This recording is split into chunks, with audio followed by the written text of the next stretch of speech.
السلام علیکم ناظرین، اس قسط کے آغاز میں سوگوت کا منظر دکھایا جاتا ہے۔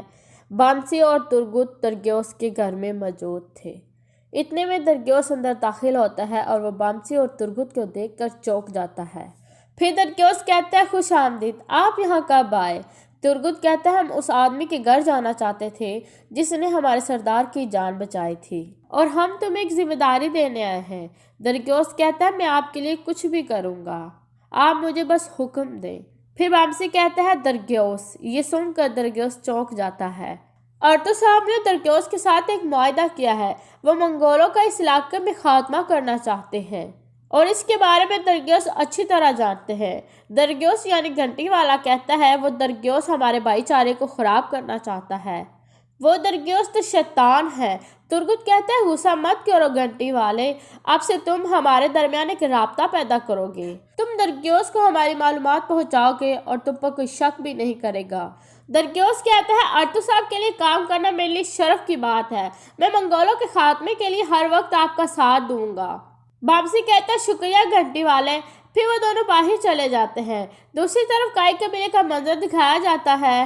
کائی قبیلے کی خواتین ایک کمرے میں بیٹھ کر باتیں کر رہی تھی، ہیما خاتون بھی ان سے باتیں کر رہی تھی۔ اتنے میں سرما خاتون آتی ہے اور کہتی ہے تو کائی قبیلے کی خواتین یہاں ہیں، میں آپ کو ہی ڈھونڈ رہی تھی۔ ہیما خاتون کہتی ہے خیر ہے؟ سرما خاتون کہتی ہے جیسا کہ آپ لوگ جانتے ہیں کہ میں اس قبیلے کی سربراہ ہوں، میں صرف یہی بتانے آئی تھی کہ ہم صبح کام شروع کر دیں گے۔ یہ سن کر سلجان خاتون کھڑی ہو جاتی ہے اور کہتی ہے تمہیں بتانے کی ہمیں ضرورت تھی کہ ہم نے کیا کرنا اور کیا نہیں، ہم اچھی طرح جانتے ہیں کہ ہمیں کیا کرنا ہے۔ سرما خاتون کہتے ہیں یقیناً آپ جانتے ہیں کہ آپ کو کیا کرنا ہوگا، لیکن اس قبیلے کی سربراہ میں ہوں، میں آپ لوگ کی انچارج ہوں، کام آپ لوگ میرے انڈر کریں گے۔ سست خواتین مجھے بالکل بھی پسند نہیں ہے، یہ کہہ کر سرما خاتون وہاں سے چلی جاتی ہے، جبکہ سلجان خاتون شدید غصے میں آ جاتی ہے۔ دوسری طرف البلگے خاتون نے خیمے میں موجود تھی۔ اتنے میں مینگو وہاں پہنچ جاتی ہے اور کہتی ہے میں آپ کو ہی ڈھونڈ رہی تھی خانم، سپاہی ملک شاہ نے آپ کے لیے یہ خط بھیجا ہے، یہ خط ارطو صاحب نے آپ کو دیا ہے، ملک شاہ نے کہا یہ ہمارا راز ہے۔ یہ کہہ کر مینگو وہاں سے چلی جاتی ہے اور البلگی خاتون خط پڑھنے لگتی ہے۔ اس خط میں لکھا تھا البلگی خاتون میں جانتا ہوں کہ آپ ایک اچھی عورت ہے، اب آپ کو دوبارہ اپنی اچھائی ثابت کرنی ہوگی، آپ کو لوگوں کے سامنے ایسا کرنا ہوگا کہ آپ میرے خلاف ہیں اور معلومات اکٹھی کرنی ہوگی جس پہ عثمان کی زندگی کا انحصار ہے، آپ کاراجام کے مقام پر آ جانا، میں آپ کو ڈھونڈ لوں گا۔ خط پڑھنے کے بعد البلگی خاتون کہتی ہے یا اللہ ارطغرل کی مدد فرمائے۔ پھر وہ خیمے سے نکل کر مرکزی ہال میں آ جاتی ہے۔ سپاہی کہتا ہے آپ یہاں کیا کر رہی ہیں؟ البلگی خاتون کہتی ہے میں اپنے بھائی سے ملنے آئی ہوں جو سردار اعلیٰ ہے۔ سپاہی کہتا ہے کمانڈر علی جج بیبورک سے بات کر رہے ہیں، آپ بعد میں آئے۔ البلگی خاتون کہتی ہے میں سردار اعلیٰ بیبورک کی بہن ہوں، میں یہاں انتظار نہیں کر سکتی۔ سپاہی کہتا ہے ان کا سخت حکم ہے، میں آپ کو اندر نہیں جانے دے سکتا۔ البلگی خاتون کہتی ہے تو پھر آپ اندر جاؤ اور کمانڈر علی جج کو کہو کہ سردار اعلیٰ بیبورک کی بہن البلگی خاتون آئی ہے اور میں اسے باہر نکال رہا ہوں، پھر دیکھتے ہیں وہ تمہارے ساتھ کیا کرتے ہیں۔ یہ سن کر سپاہی سوچ میں پڑ جاتا ہے۔ البلگی خاتون کہتی ہے اب تم باہر جاؤ، ہم نے ایک اہم معاملے میں بات کرنی ہے۔ یہ سن کر سپاہی باہر چلا جاتا ہے۔ پھر البلگی خاتون اپنے کان لگا کر اندر کی باتیں سننے لگتی ہے۔ علی جج کہہ رہا تھا سبوتائی تم نے درگیوس کو پیغام بھیج دیا ہے؟ سبوتائی کہتا ہے بھیج دیا ہے، میں نے درگیوس کو یہ پیغام بھیجا ہے کہ آپ سوگوت کے سرائے محل میں درگیوس سے ملنا چاہتے ہیں، اس نے کہا ہے وہ آئے گا۔ علی جج کہتا ہے اسے آنے دو، میں اسے آج خود بات کروں گا۔ اتنے میں بورڈ بور پڑتا ہے اور کہتا ہے آپ نے مجھے سردار اعلیٰ بنایا اور سابقہ سردار اعلیٰ سے بھی آپ بات چیت رکھنا چاہتے ہیں، اس کا کیا مطلب ہے کمانڈر علی جگ؟ علی جگ کہتا ہے کیا تمہیں سیاست کا نہیں پتا؟ سیاست اسے ہی کہتے ہیں، ابھی تو میں نے ارطغرل کی طرف ایک ہڈی پھینکی ہے، جب وہ میری مطلوبہ چیز لے آئے گا تو میں اسے زہر دے دوں گا، میں تو نہ اس کی جان بخشوں گا اور نہ ہی اس کے بیٹے عثمان کی جان بخشوں گا۔ بیبورک کہتا تو پھر آپ کرنا کیا چاہتے ہیں؟ پھر علی جگ کہتا ہے جیسے میں نے دوسرے قبیلے کے بچوں کو اٹھایا ہے ویسے ہی پوشیدہ جگہ پر میں نے عثمان کو بھیج دیا ہے، میں اسے اپنا وفادار غلام بنانا چاہتا ہوں۔ یہ سن کر ایبل کی خاتون چونک جاتی ہے۔ اندر علیجہ کہہ رہا تھا، وقت آنے پر میں آرتھر اور اس کے بیٹوں کو قتل کر دوں گا اور عثمان کو اسکائی قبیلے کا سردار بنا دوں گا۔ یہ سن کر ایبل کی خاتون بہت پریشان ہو جاتی ہے اور دل میں کہتی ہے، یا اللہ، ہمیں بہت جلد عثمان کو ڈھونڈنا ہوگا۔ اس کے بعد اگلا دن شروع ہو جاتا ہے۔ جنگل میں خفیہ جگہ پر کچھ بچوں کو منگول پنجرے سے نکال رہے تھے اور انہیں ایک آدمی کے پاس لے کر جا رہے تھے۔ یہ آدمی دھویں کے ذریعے ان کو زہر دے دیتا تھا اور ان کی یادداشت ختم کر دیتا تھا، جس سے وہ اپنی ماضی کی چیزیں بھول جاتا ہے اور منگولوں کا غلام بن جاتا ہے۔ دھواں سکھانے کے بعد وہ آدمی کہتا ہے، ہر روز ان کے کان میں یہ کہنا ہے کہ چنگیز خان کے سپاہی ہے، تاکہ یہ بات ان کے دماغ میں لکھی جائے۔ اب لے جاؤ ان کو۔ سپاہی بچوں کو لے جاتے ہیں۔ دوسری طرف جنگل میں آرتھر کے سپاہی ایک جگہ گھاٹ لگا کر بیٹھے ہوئے تھے۔ بامسی کہتے ہیں، مرگن بھائی، ہمیں یہاں اور کتنا انتظار کرنا ہوگا؟ کیا تمہیں پورا یقین ہے کہ ان کے قاصد یہاں سے ہی گزریں گے؟ مرگن کہتا ہے، جی بھائی، ان کے قاصد یہی سے گزریں گے جن قاصدوں کے بارے میں آرتھر صاحب نے مجھے بتایا تھا۔ پھر مرگن کے ذہن میں وہ خیال آتا ہے جس میں آرتھر صاحب کہہ رہے تھے، منگولوں کے کچھ قاصد ہیں جو یہاں پر آتے ہیں اور علیجہ ہلاکو خان کے پیغام ان قاصدوں سے ہی حاصل کرتے ہیں۔ ہم انہیں پکڑ کر ان کے منہ کھلوائیں گے اور مرگن ان کے اندر گھس جائے گا۔ اس طرح ہلاکو خان کے تمام حکم ہمارے پاس آئیں گے اور یہ سارا منصوبہ آرتھر کا تھا، اس لیے اس کے سپاہی گھات لگا کر وہاں بیٹھے ہوئے تھے۔ کچھ ہی دیر بعد منگولوں کے قاصد وہاں پہنچ جاتے ہیں۔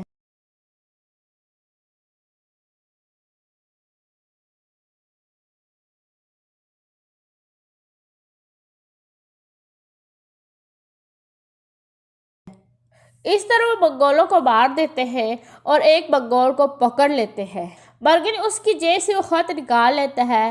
پھر ترگت کہتا ہے، تم نے بہت کچھ ہمیں بتانا ہے، سب سے پہلے اپنا نام بتاؤ۔ دوسری طرف ایبل کی خاتون بھی جنگل میں پہنچ چکی تھی تاکہ وہ آرتھر کو معلومات دے سکے۔ پھر ایبل کی خاتون کے سامنے ایک تیر آ کر گرتا ہے۔ ایبل کی خاتون کے ذہن میں وہ خیال آتا ہے جو آرتھر نے کہا تھا کہ آپ کاراجاب کے مقام پر آ جانا، میں آپ کو ڈھونڈ لوں گا۔ اس کے بعد منگولوں کے پڑاؤ کا منظر سامنے آتا ہے۔ منگول سپاہی عثمان کو اس آدمی کے پاس لے کر جا رہے تھے۔ آدمی کہتا ہے، مجھے اس بچے کی آنکھوں میں 9 دائرے نظر آ رہے ہیں، وہ بھی جنت کے۔ کون ہے یہ بچہ؟ ایک سپاہی کہتا ہے، یہ آرتھر کا بیٹا عثمان ہے۔ پھر وہ آدمی عثمان کے قریب آ جاتا ہے اور کہتا ہے، مجھے اس کی آنکھوں میں گسیلا بیل نظر آ رہا ہے جس نے اپنے سینگوں پر پوری دنیا کو اٹھایا ہوا ہو، اور یہ ایک شاہین کی طرح ہے جس کے پنجے نے پوری دنیا کو جکڑا ہوا ہے۔ چنگیز خان اپنے دائیں ہاتھ میں خون جمع ہوا لے کر پیدا ہوا تھا اور اس نے پوری دنیا میں خون بہا دیا ہے، اور اس کی آنکھوں میں مجھے ایک شاہین نظر آ رہا ہے جس نے پوری دنیا کو جکڑ لینا ہے۔ اس کے بعد وہ منگولوں کے روایتی انداز میں رقص کرنے لگتا ہے۔ اس طرح وہ عثمان کو قابو میں کر لیتے ہیں۔ پھر وہ آدمی کہتا ہے، یہ اب تک کا سب سے الگ بچہ ہے، اس کو سب سے الگ ہی رکھو، میں اسے خود دیکھوں گا۔ یہ سن کر منگول سپاہی دوبارہ عثمان کو پنجرے میں ڈال دیتے ہیں۔ دوسری طرف ایبل کی خاتون ایک جگہ پر رک جاتی ہے۔ اتنے میں آرتھر صاحب بھی وہاں پہنچ جاتے ہیں۔ پھر وہ قریب آ کر ایک دوسرے کو سلام کرتے ہیں۔ ایبل کی خاتون کہتی ہے، جب سے میں نے خط پڑھا ہے مجھے تو سکون ہی نہیں آیا، ہر چیز بالکل ٹھیک جا رہی تھی اور پھر بکھر گئی۔ پھر آرتھر صاحب کہتے ہیں، ایبل کی خاتون، اس برے حادثے میں بھی کوئی رحمت چھپی ہوگی، آپ سکون رکھیں، کیا آپ کو کوئی معلومات ملی؟ یہ سن کر ایبل کی خاتون کہتی ہے، جی، میں نے علی جج اور اپنے بھائی کی باتیں سنی ہیں، ان کا کوئی ارادہ نہیں ہے کہ وہ آپ کو عثمان واپس دیں گے۔ یہ سن کر آرتھر صاحب پریشان ہو جاتے ہیں۔ آرتھر صاحب کہتے ہیں، میں جانتا تھا کہ وہ ایسے ہی جال بچھائیں گے۔ پھر ایبل کی خاتون کہتی ہے، انہوں نے عثمان کو ایک پوشیدہ جگہ پر رکھا ہے جہاں وہ عثمان کی یادداشت مٹا کر اسے منگولوں کا ایک سپاہی بنا دیں گے۔ وقت آنے پر وہ آپ کو اور آپ کے دوسرے بیٹوں کو مار کر کئی قبیلے کا سردار عثمان کو بنائیں گے۔ یہ سن کر آرتھر اور بھی پریشان ہو جاتے ہیں اور کہتا ہے، کیا آپ کو ان کی خفیہ جگہ کے بارے میں معلوم ہے؟ ایبل کی خاتون کہتے ہیں، نہیں، مجھے صرف اتنا پتہ ہے کہ وہ آج سوگوت میں درگیوں سے ملنے والے ہیں۔ پھر آرتھر صاحب کہتے ہیں، اب آپ کو واپس جانا چاہیے ایبل کی خاتون، اس سے پہلے کہ کسی کو شک ہو۔ اس کے بعد ایبل کی خاتون اللہ حافظ کہہ کے روانہ ہو جاتی ہے اور یہاں پر اس قسط کا اختتام ہو جاتا ہے۔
السلام علیکم۔ آج ہم آپ کو غزوہ خندق کے بارے میں بتائیں گے۔ امید ہے کہ آپ کو ہمارا یہ چھوٹا سا اچھا لگے گا، ہماری چھوٹی سی محفل اچھی لگے گی۔ آگے ہم آپ کو غزوہ خندق کے بارے میں بتاتے ہیں۔ غزوہ خندق غزوہ خندق 5 ہجری میں پیش آیا۔ اس لڑائی میں مسلمانوں نے مدینہ منورہ کے دفاع کے لیے ایک خندق کھودی، جس کی وجہ سے اس کو غزوہ خندق کہا جاتا ہے۔ اس جنگ کو غزوہ احزاب بھی کہتے ہیں۔ اسباب: مختلف غزوات میں شکست ہونے سے کفار مکہ میں مسلمانوں کے خلاف انتقام کی آگ بھڑک اٹھی تو انہوں نے مسلمانوں سے بدلہ لینے کے لیے ابو سفیان کے جھنڈے تلے جمع ہونا شروع کر دیے۔ مسلمانوں نے مدینہ منورہ جانے سے کفار مکہ کی شام کے ساتھ تجارت کو پہلے ہی خطرہ لاحق ہو گیا تھا۔ اب نجد اور دومت الخندق تک کا علاقہ مسلمانوں کے زیر انگشت تھا۔ آنے سے ان کے تجارتی قافلے عراق بھی نہیں جا سکتے۔ انہیں اپنی تجارت ختم ہوتی ہوئی نظر آ رہی تھی، اس لیے انہوں نے مسلمانوں کے خلاف انتہائی اقدامات کا فیصلہ کیا۔ میثاق مدینہ کی خلاف ورزی کی وجہ سے غزوہ بدر کے بعد یہودی قبیلہ بنو کنعان کو جلا وطن کر دیا گیا۔ غزوہ احد کے بعد یہودی قبیلہ بنو نذیر کو جلا وطن کیا گیا۔ یہ لوگ خیبر و شام کے سرحدی علاقوں میں آباد ہو گئے۔ انہوں نے قریش مکہ کو مدینہ منورہ پر حملہ کرنے کے لیے اکسایا اور اپنی حمایت کا یقین دلایا۔ واقعات: ابو سفیان مکہ مکرمہ سے 4000 کافروں کا لشکر لے کر نکلا۔ راستے میں دیگر اتحادی بھی ان کے ساتھ شامل ہوتے گئے۔ یوں 10,000 جنگجوؤں پر مشتمل مدینہ منورہ پر حملے کی غرض سے روانہ ہوا۔ لشکر کفار کی اطلاع ملنے پر رسول اللہ صلی اللہ علیہ وسلم نے صحابہ سے مشورہ کیا۔ حضرت سلمان فارسی کی رائے تھی کہ شہر کے گرد خندق کھود کر مدینہ منورہ کو دفاع کیا جائے۔ آپ صلی اللہ علیہ وسلم نے خود گھوڑے پر سوار ہو کر علاقے کا جائزہ لیا۔ مدینہ منورہ کے 3 اطراف سنگال پہاڑ، مکانات، باغات تھے، اس لیے شہر ان کے اطراف سے محفوظ تھا۔ صرف شمالی جانب سے دشمن کے حملے کا خطرہ تھا، لہٰذا اس کی طرف خندق کھودنے کا فیصلہ ہوا۔ یہ بڑی باخدمت دفاعی تجویز تھی، اہل عرب اس سے واقف نہ تھے۔ رسول اللہ صلی اللہ علیہ وسلم نے صحابہ کو خندق کھودنے کا کام سونپ دیا۔ مسلمانوں نے پوری محنت اور دل جمی سے خندق کھودنی شروع کر دی۔ رسول اللہ صلی اللہ علیہ وسلم نے خود بھی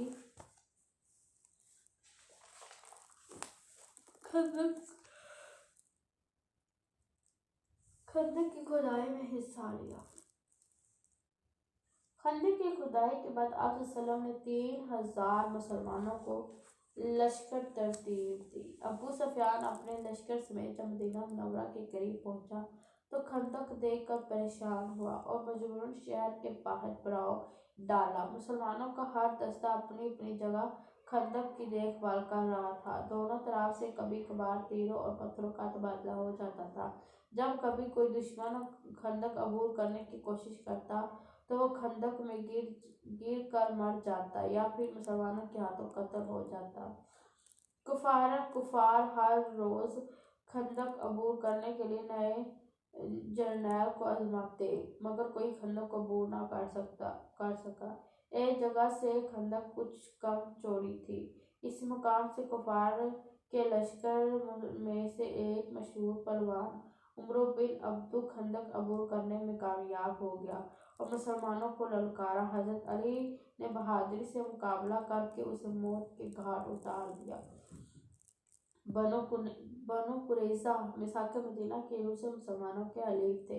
یہود کے جلا وطن قبیلہ بنو نذیر کا سردار حوی بن اخطب بنو قریظہ کے لوگوں کے پاس آیا اور انہیں مسلمانوں کے خلاف بھڑکانے میں کامیاب ہو گیا۔ بنو قریظہ نے ان قلعوں پر حملہ کرنے کا ارادہ کیا جہاں مسلمان عورتیں اور بچے محفوظ تھے۔ ایک یہودی حملہ کرنے کی غرض سے آیا تو آپ صلی اللہ علیہ وسلم کی پھوپھی حضرت صفیہ رضی اللہ عنہا نے اسے ہلاک کر دیا اور اس کا سر قلم کر کے یہودیوں کی طرف پھینکا۔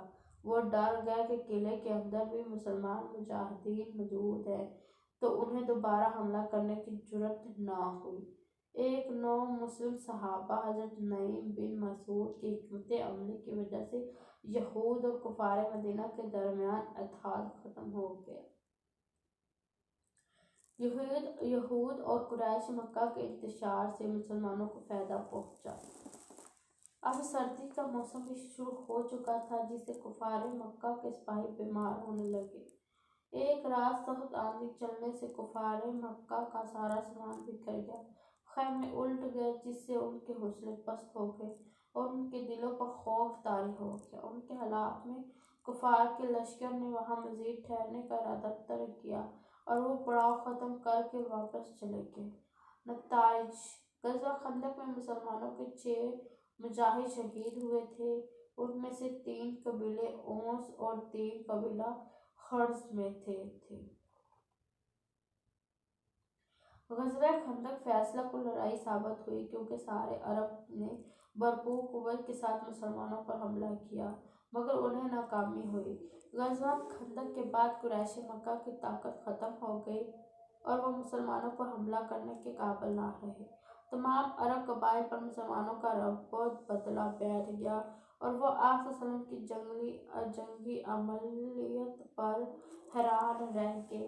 غزوہ خندق کے بعد عرب قبائل نے تیزی سے اسلام قبول کرنا شروع کر دیا۔ غزوہ خندق سے ہمیں یہ سبق ملتا ہے کہ اللہ تعالیٰ ہمیشہ ان لوگوں کا ساتھ دیتا ہے جو حق صداقت پر قائم رہتے ہیں اور ثابت قدم رہتے ہیں۔ ہمیں بھی مصائب سے گھبرانے کے بجائے اللہ پر بھروسہ رکھنا چاہیے، اسی میں ہماری دنیا اور آخرت کی کامیابی ہے۔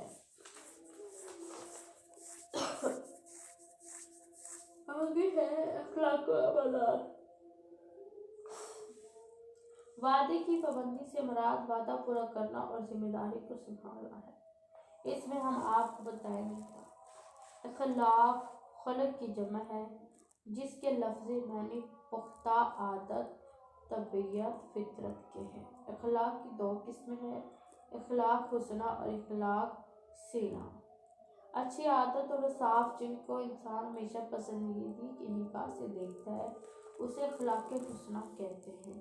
بری عادت، بری عادت جنہیں انسان فطرتاً ہمیشہ ناپسندیدگی کی نگاہ سے دیکھتا ہے اسے اخلاق سیئہ کہا جاتا ہے۔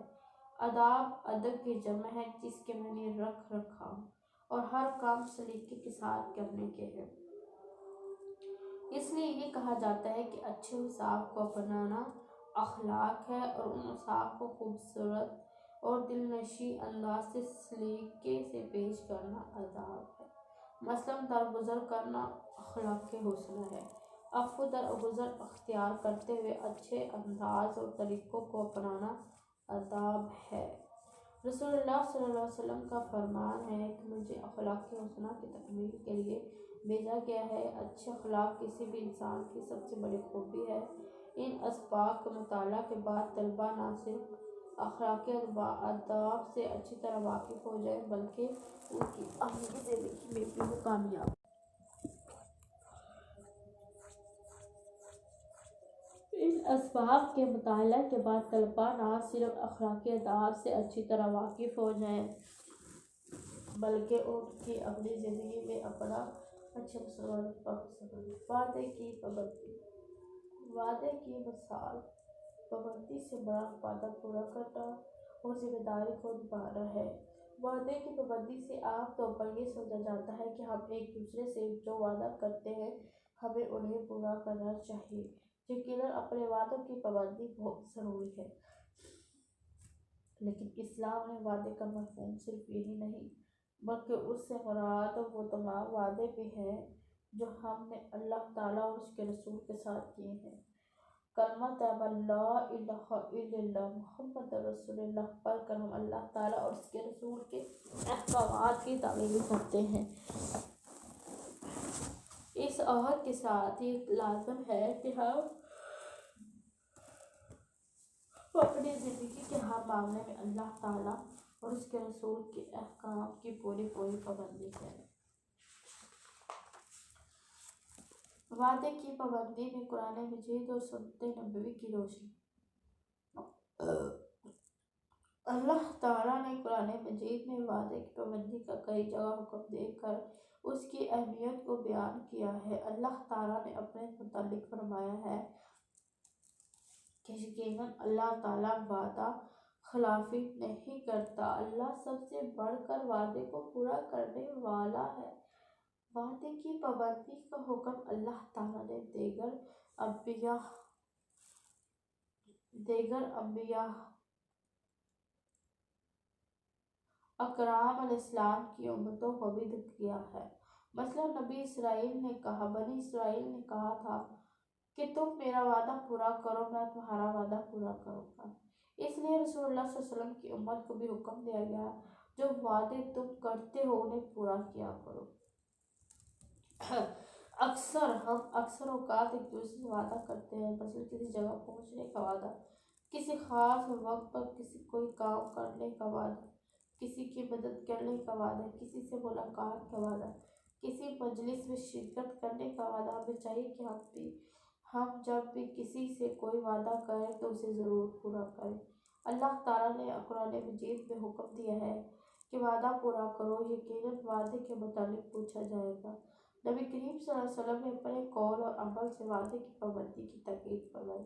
آپ صلی اللہ علیہ وسلم کا ارشاد ہے، لا دین لمن لا عہد لہ، جو شخص وعدے کی پابندی نہیں کرتا اس کے دین کا کوئی اعتبار نہیں کرتا۔ وعدے کی پابندی اور سیرت نبوی کی روشنی۔ نبی کریم صلی اللہ علیہ وآلہ وسلم نے ہمیشہ وعدوں کی پابندی اور ان کی گواہی آپ صلی اللہ علیہ وسلم کے دشمنوں نے بھی دی۔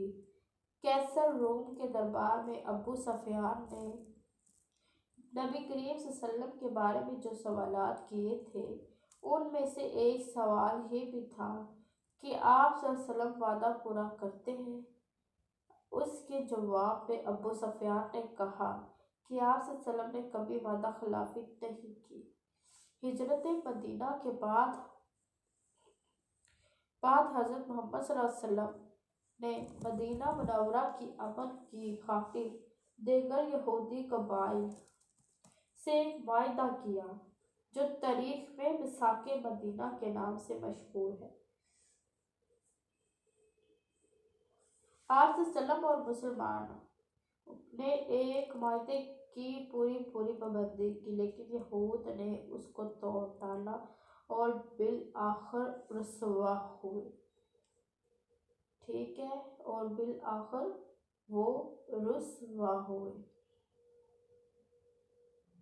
اس سے ہمیں یہ سبق ملتا ہے کہ ہمیں اپنے وعدوں کو پورا کرنا چاہیے۔ نبی کریم صلی اللہ علیہ وسلم وعدے کی اس حد تک پابند تھے کہ حضرت حذیفہ بن یمان سے روایت کرتے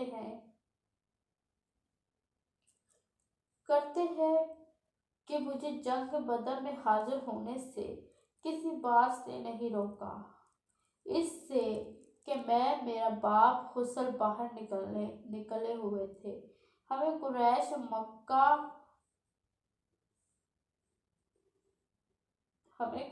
مکہ نے گرفتار کر لیا اور انہوں نے ہم سے وعدہ لیا کہ ہم مدینہ منورہ واپس جا کر آپ صلی اللہ علیہ وسلم کے ساتھ مل کر جنگ نہ لڑیں گے۔ پھر ہم رسول صلی اللہ علیہ وسلم کی خدمت میں حاضر ہوئے اور آپ صلی اللہ علیہ وسلم کو اس واقعے کی خبر دی تو آپ صلی اللہ علیہ وسلم نے فرمایا، تم دونوں واپس چلے جاؤ، ہم ان کے معاہدے کو پورا کریں گے اور اللہ تعالیٰ سے ان کے خلاف مدد مانگیں گے۔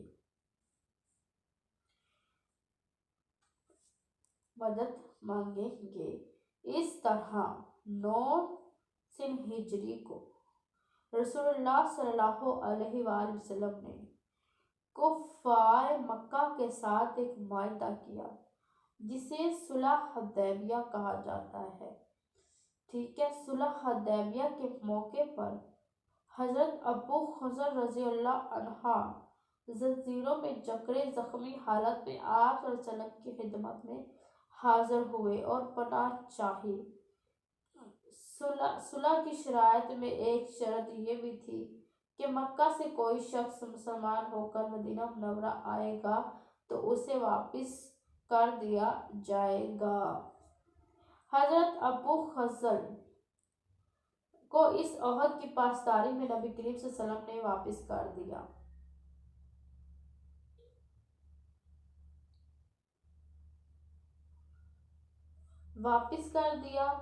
اور رسول اللہ صلی اللہ علیہ وسلم نے نہ خود اس معاہدے کی خلاف ورزی کی اور نہ ہی مسلمانوں کو کرنے دی۔ ہمیشہ کفار مکہ ہی صلح نامی حدیبیہ کے معاہدے کے خلاف ورزی کرتے اور اس معاہدے کو پورا نہ کرتے۔ ہمیشہ کفار مکہ ہی صلح نامی حدیبیہ کے معاہدے کی خلاف ورزی کرتے تھے اور اس معاہدے کو توڑنے کا لعان بھی انہی کی طرف سے ہوا تھا۔ وعدہ پورا کرنے سے انفرادی اور اجتماعی دونوں فوائد حاصل ہوتے ہیں۔ معاشرے میں بہتری پیدا ہوتی ہے، لوگوں کا ایک دوسرے پر اعتماد بڑھتا ہے، معاشرے میں بھروسے اور ایمانداری کی فضا قائم ہوتی ہے۔ ہمیں چاہیے کہ ہم ہمیشہ وعدے کی پابندی کریں اور وعدے کو جو وعدہ کرے اس پر ہم پورا کریں۔ آگے ہے عفو درگزر۔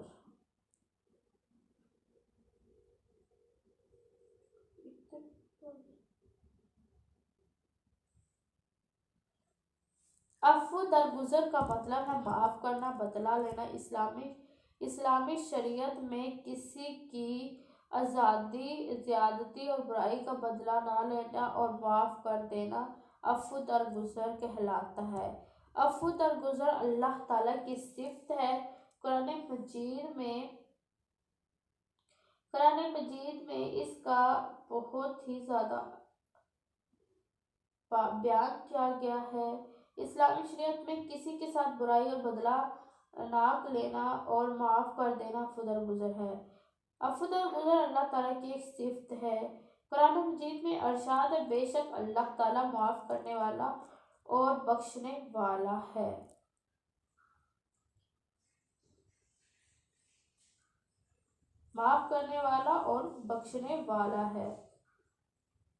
اللہ تعالیٰ اپنے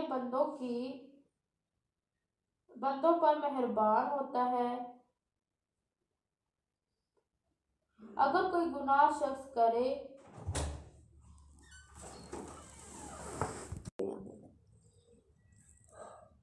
اگر کوئی شخص تمام روئے زمین کو اپنے گناہوں سے بھر کر اللہ تعالیٰ سے معافی مانگے تو اللہ تعالیٰ اسے معاف فرما دیتا ہے۔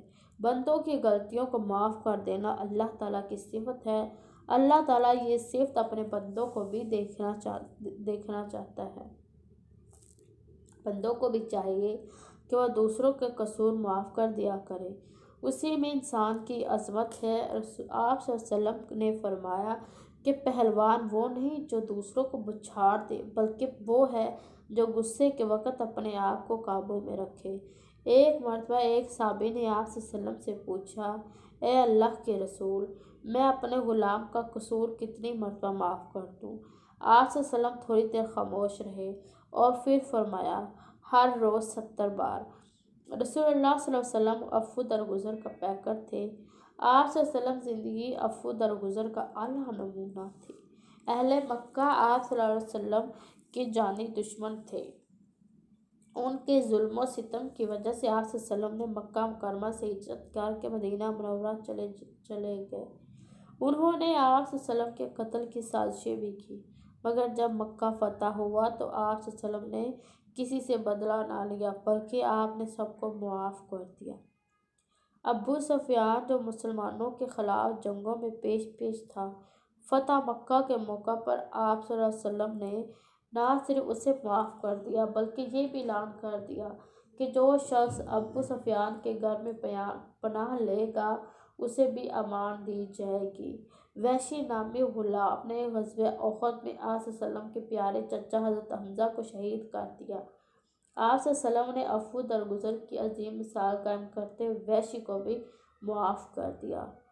وحشی آپ صلی اللہ علیہ وسلم کی عفو درگزر سے متاثر ہو کر مسلمان ہو گیا۔ ایک مرتبہ آپ صلی اللہ علیہ وسلم درخت کے ساتھ اپنی تلوار لٹکا کر سو رہے تھے۔ ایک کافر آیا، اس نے آپ صلی اللہ علیہ وسلم کی تلوار پکڑی اور بولا، بتاؤ تمہیں میرے ہاتھ سے کون بچائے گا؟ آپ صلی اللہ علیہ وسلم نہایت اطمینان سے فرمایا، میرا اللہ۔ یہ سن کر خوف سے کانپنے لگا اور تلوار اس کے ہاتھ سے چھوٹ گئی۔ آپ صلی اللہ علیہ وسلم نے اپنی تلوار اٹھا کر پوچھا، اب تجھے میرے ہاتھ سے کون بچائے گا؟ وہ بڑا پریشان ہوا، مگر آپ صلی اللہ علیہ وسلم نے عفو درگزر سے کام لیتے ہوئے اسے معاف کر دیا۔ ان واقعات سے ہمیں سبق ملتا ہے کہ ہم بھی آپ صلی اللہ علیہ وسلم کے مبارک طریقے پر چلتے ہوئے دوسرے لوگوں کو معاف کر دیں۔ اس سے ہمیں دنیا میں بھی عزت ملے گی اور آخرت میں بھی عزت ملے گی۔